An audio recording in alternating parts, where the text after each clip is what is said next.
Assalamualaikum warahmatullahi wabarakatuh. Apa kabar anak-anakku sekalian dimanapun kalian berada, khususnya kelas 8 SMP Negeri 15. Semoga kalian tetap dalam keadaan sehat walafiat dalam lindungan Allah Subhanahu wa Ta'ala. Dan semoga kalian tetap berada di rumah menjaga protokol kesehatan.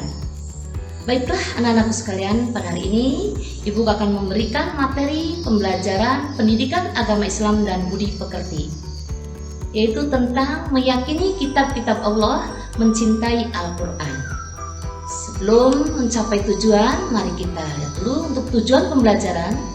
Yang pertama yaitu siswa mampu menjelaskan pengertian beriman kepada kitab-kitab Allah Subhanahu wa Ta'ala. Kedua, mampu menyebutkan kitab-kitab Allah yang wajib kita imani. Yang ketiga, mampu menyebutkan menerima kitab-kitab Allah. Dan yang keempat, mampu mengidentifikasi hikmah beriman kepada kitab-kitab Allah. Baiklah anak-anakku sekalian, untuk yang pertama yaitu pengertian beriman kepada kitab Allah. Apa sih artinya iman? Iman itu artinya percaya, ya, dengan sepenuh hati. Iman kepada kitab Allah artinya mempercayai kitab kepada para rasulnya yang berfungsi sebagai penuntun kepada umat manusia dalam menjalani kehidupannya. Itu yang pertama, pengertian beriman kepada kitab-kitab Allah. Yang kedua, pengertian beriman kepada kitab-kitab Allah itu setiap orang yang beriman kepada Allah wajib beriman juga kepada kitab-kitab Allah. Dan yang ketiga, tujuan diturunkannya kitab-kitab Allah agar manusia beribadah kepada Allah Subhanahu wa Ta'ala semata tanpa menyekutukannya dengan suatu apapun. Anak-anakku yang soleh dan solehah, Allah menurunkan 4 kitab kepada 4 nabi. Yang pertama yaitu kitab Taurat. Pokok ajaran kitab Taurat itu berisi tentang akidah atau tauhid dan hukum-hukum syar'i, atau yang terkenal dengan 10 perintah Tuhan, yaitu berisi 8 larangan dan 2 perintah.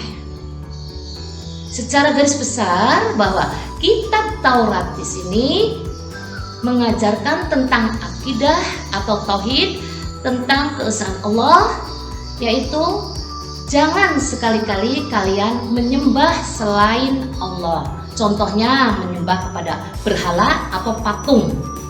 Nah, itu anak-anak ya, inti dari kitab Taurat. Nah, di dalam kitab Taurat itu juga ada hukum syar'i. Di sini tentang hukum-hukumnya yaitu tentang 1. Hormat kepada ibu bapak.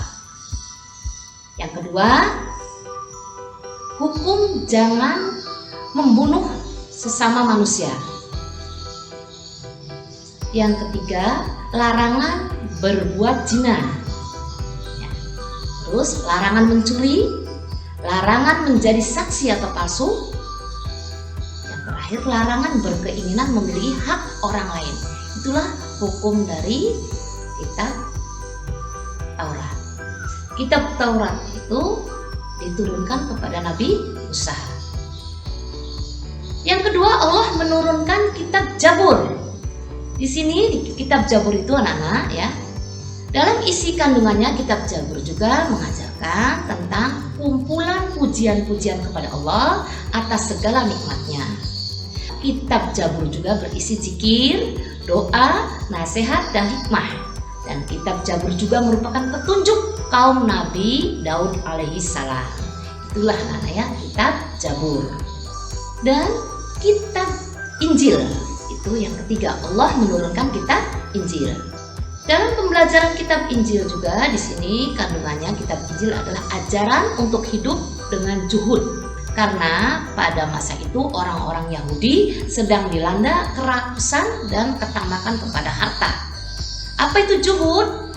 Zuhud itu meninggalkan kesenangan-kesenangan duniawi, lalu kita beralih kepada akhirat.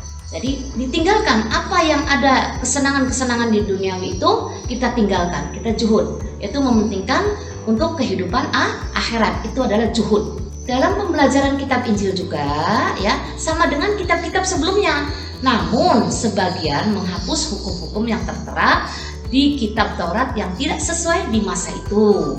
Dan yang keempat, anak-anak, Allah menurunkan kitab Al-Quran. Kitab Al-Quran diturunkan kepada Nabi Muhammad SAW. Isi ajaran Al-Quran sendiri sebagai kitab suci umat Islam yaitu tentang tauhid, yakni tentang keimanan kepada yang gaib, kitab Allah dan akhirat. Yang kedua, tentang syariah, berisi hukum-hukum Allah. Yang ketiga, tentang akhlak, yakni tentang pedoman berakhlak. Dan yang keempat, yaitu tentang ibadah, yaitu tentang ketentuan hubungan manusia dengan Allah. Yang kelima, tentang muamalah, yaitu tentang ketentuan hubungan dalam kehidupan sosial. Yang keenam, tentang sejarah, berisi tentang kisah-kisah para nabi dan rasul dan umat terdahulu. Yang ketujuh, wa'ad dan wa'id, artinya janji-janji Allah kepada orang-orang yang beriman dan kepada orang kafir akan adanya balasan di hari kemudian. Yang kelima yaitu tentang suhuf.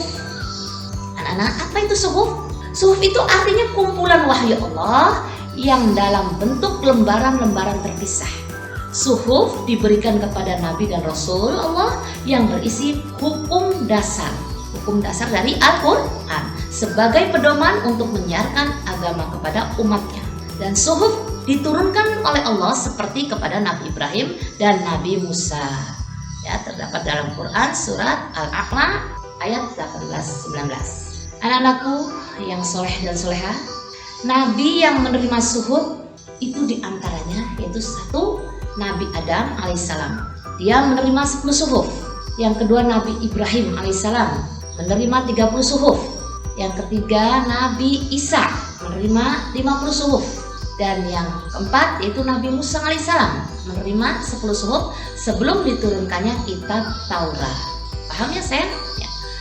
Beriman kepada kitab Allah berarti suatu keyakinan dengan sepenuh hati bahwa Allah benar-benar telah menurunkan wahyunya kepada para rasul pilihan sebagai petunjuk dan pedoman bagi kehidupan manusia agar manusia senantiasa bahagia dunia dan akhirat. Sikap orang yang mencintai Al-Quran itu apa saja? Yang pertama, membaca Al-Quran secara rutin. Kalian harus rajin belajar di rumah ya. Membaca Al-Quran terus ya secara rutin itu adalah ciri-ciri orang yang mencintai Al-Quran. Yang kedua, memahami isi Al-Quran. Yang ketiga, mengamalkan dalam kehidupan sehari-hari. Itulah ya, itu ciri orang yang mencintai Al-Quran. Nah, baiklah anak-anakku sekalian ya, kita beralih ke pembelajaran yang terakhir ini, yaitu hikmah beriman kepada kitab-kitab Allah Subhanahu wa Ta'ala. Ada hikmahnya. Apa saja hikmahnya itu? Satu, orang yang beriman kepada kitab-kitab Allah satu mendapatkan pahala dari Allah Subhanahu wa Ta'ala. Yang kedua, memberikan petunjuk kepada manusia. Yang ketiga, sebagai pedoman hidup. Yang keempat, hikmahnya yaitu memberikan informasi sejarah kehidupan orang terdahulu.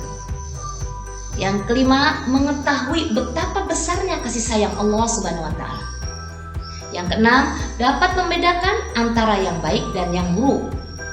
Yang ketujuh, mensyukuri nikmat Allah. Yang kedelapan, penenang hati dan menambah ilmu pengetahuan.